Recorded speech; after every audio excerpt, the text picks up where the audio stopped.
बिस्मिल्लाहिर्रहमानिर्रहीम।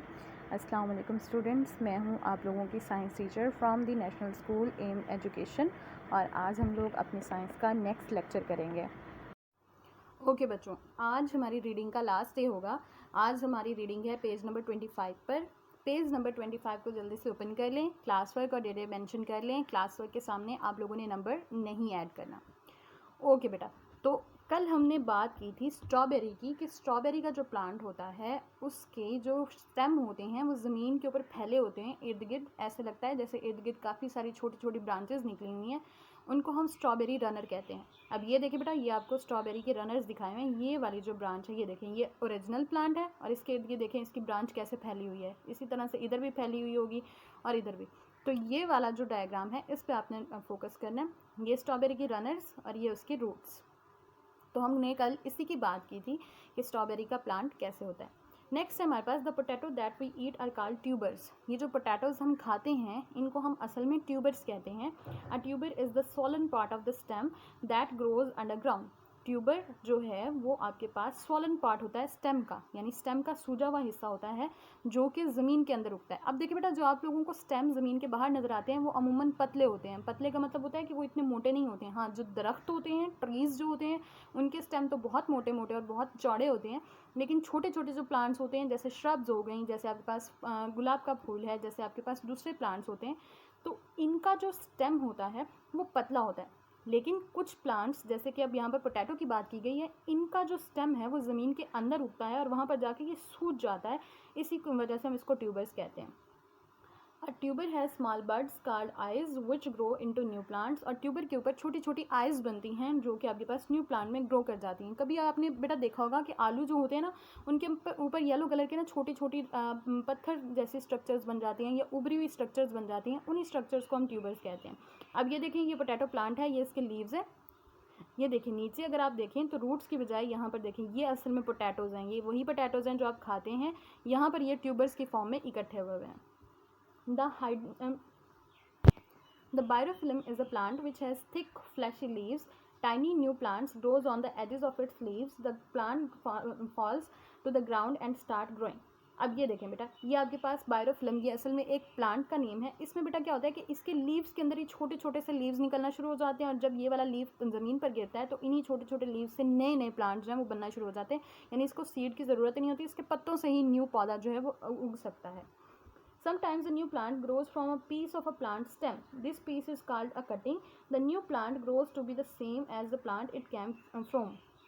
अब बेटा ये आपको इस एग्जाम्पल में देखें, ये देखें ये एक स्टेम है। अब बेटा इसी स्टेम के साथ आप किसी दूसरे पौधे का स्टेम लगा दें और इन दोनों को जोड़ के रख दें तो ये दोनों स्टेम्स एक दूसरे के साथ मैच हो जाएंगे और सेम वैसा ही प्लांट उगेगा जैसा आप लोगों ने इनके स्टेम्स लगाए हैं। फॉर एग्जांपल आपके पास मैंगो का ये प्लांट है।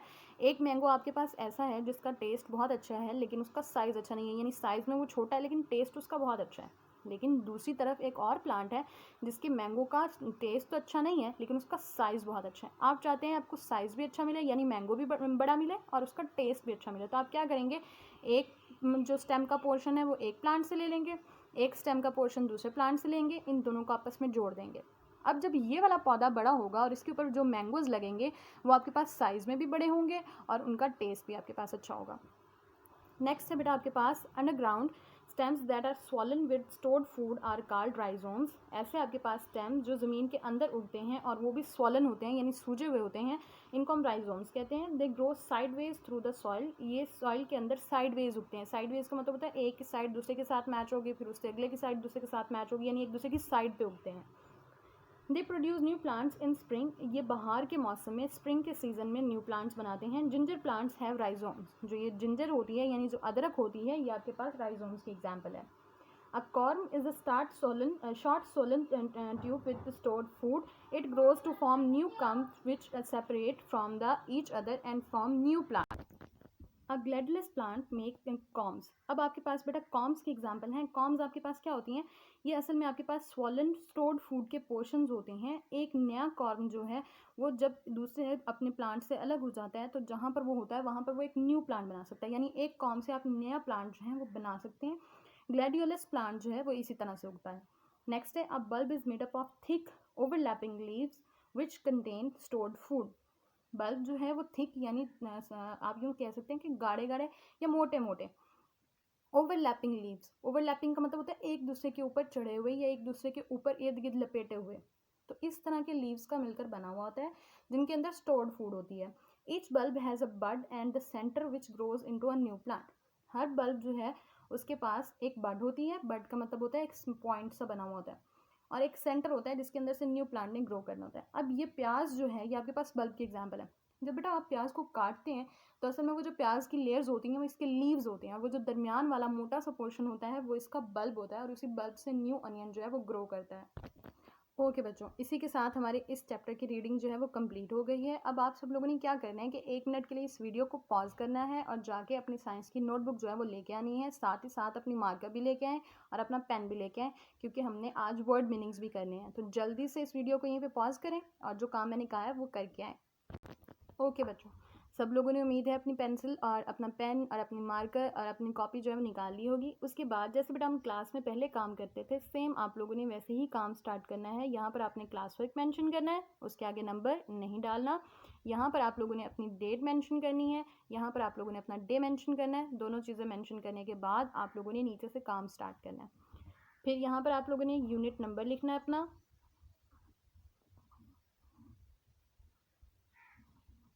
यूनिट नंबर लिखने के बाद नीचे आपने उसका नेम लिखना है जैसे आप पहले करते आए हैं।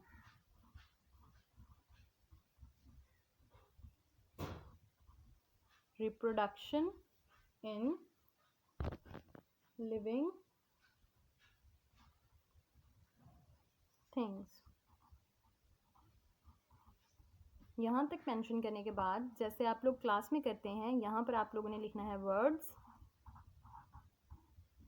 यहाँ पर आप लोगों ने लिखना है मीनिंग्स, और अब आप लोगों ने इसके साथ लाइन लगानी है तो भी आपकी मर्ज़ी है, नहीं लगानी तो भी आपकी मर्ज़ी है, लेकिन आप लोगों ने यहाँ पर नंबरिंग जो है वो लाजमी करनी है जैसे कि आप लोग क्लास में करते हैं। तो इस तरह से यहाँ पर साइड पे आप लोगों ने नंबर मेंशन करते जाना है, और यहाँ पर आप लोगों के वर्ड्स होने चाहिए, यहाँ पर आपके मीनिंग्स होने चाहिए। जैसे कि मैं पहले आपको कहती हूँ कि वर्ड्स बिल्कुल एक दूसरे के नीचे हों, इसी तरह से मीनिंग्स भी एक दूसरे के नीचे हों। तो अब हम लोग अपना काम स्टार्ट करते हैं। सबसे पहला वर्ड है हमारे पास बेटा क्रिएट, CREATE, क्रिएट डॉट, इसका मीनिंग होता है पैदा करना, और इसके आगे छोटी सी लाइन। नेक्स्ट वर्ड है हमारे पास लार्वा, LARVA, लार्वा। इसका मतलब होता है कीड़े का पहला रूप, यानी अंडे से निकलने के बाद सबसे पहली फॉर्म या सबसे पहली शक्ल जो होती है कीड़े की, वो। नेक्स्ट है हमारे पास इंसेक्ट्स, INSECTS, इंसेक्ट्स। इंसेक्ट्स हशरात, हशरात का क्या मतलब होता है कीड़े मकोड़े, कीड़े मकोड़ों को उर्दू में हशरात भी कहते हैं। नेक्स्ट है हमारे पास कोकून, कोकून, COCOON, कोकून। ये क्या होता है, रेशम के कीड़े का खोल।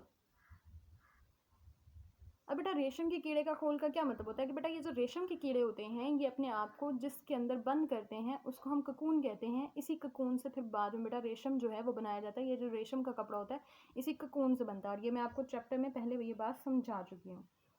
नेक्स्ट है बेटा आपके पास टैडपोल, TADPOLE,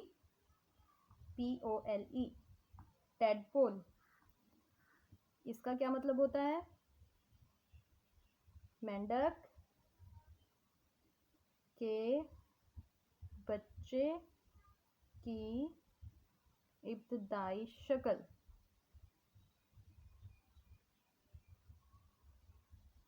यानी अंडे से निकलने के बाद जो मेंढक का बच्चा जो होता है उसकी जो शक्ल होती है वो जो होती है उसको हम टैडपोल कहते हैं। नेक्स्ट है हमारे पास पॉन्ड, POND, पॉन्ड।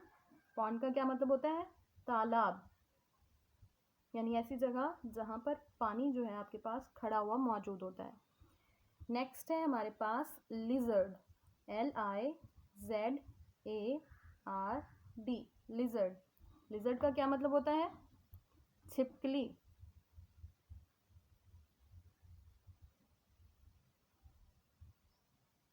नेक्स्ट है हमारे पास फर, FUR, फर। फर का मतलब होता है जानवरों की मुलायम खाल, यानी ये जो जानवर होते हैं, जैसे अब आपके पास कैट है तो कैट के जो बाल होते हैं वो कितने सॉफ्ट होते हैं, मुलायम होते हैं। तो ये जो जानवरों की बाहर वाली सॉफ्ट हेरी स्किन होती है बालों वाली, उसको हम कहते हैं कि ये फर है। नेक्स्ट है हमारे पास नेक्टर, NECTER, नेक्टर। नेक्टर का मतलब होता है आबे हयात, या फिर आप इसको कह सकते हैं फूलों से निकलने वाला रस या फूलों का रस। नेक्स्ट है हमारे पास फिलामेंट,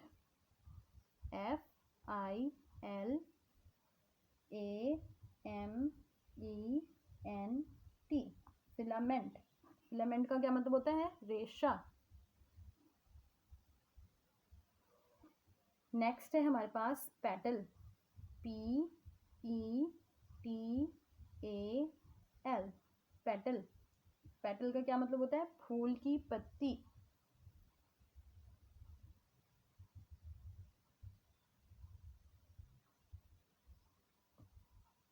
नेक्स्ट है हमारे पास स्कैटर, SCATTER,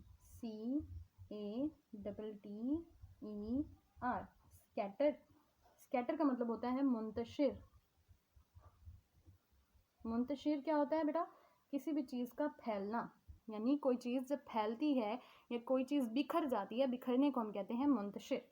तो आज के हमारे वर्ड मीनिंग्स थे बेटा यहाँ तक। यहाँ पर अब लास्ट पे आप लोगों ने अपना नेम मेंशन करना है, जैसे कि आप लोग पहले करते हैं, और अपने वर्ड्स जो हैं उनके इर्द गिर्द नंबरिंग जो है वो आप लोगों ने कंप्लीट करनी है, ऐसे जैसे मैं कर रही हूँ। और इसके बाद इसको नीट करने के बाद आपने एक मैसेज बनाकर, वीडियो मैसेज बनाकर मुझे ग्रुप में सेंड करना है, ताकि मुझे पता चले आपने काम किया है या नहीं।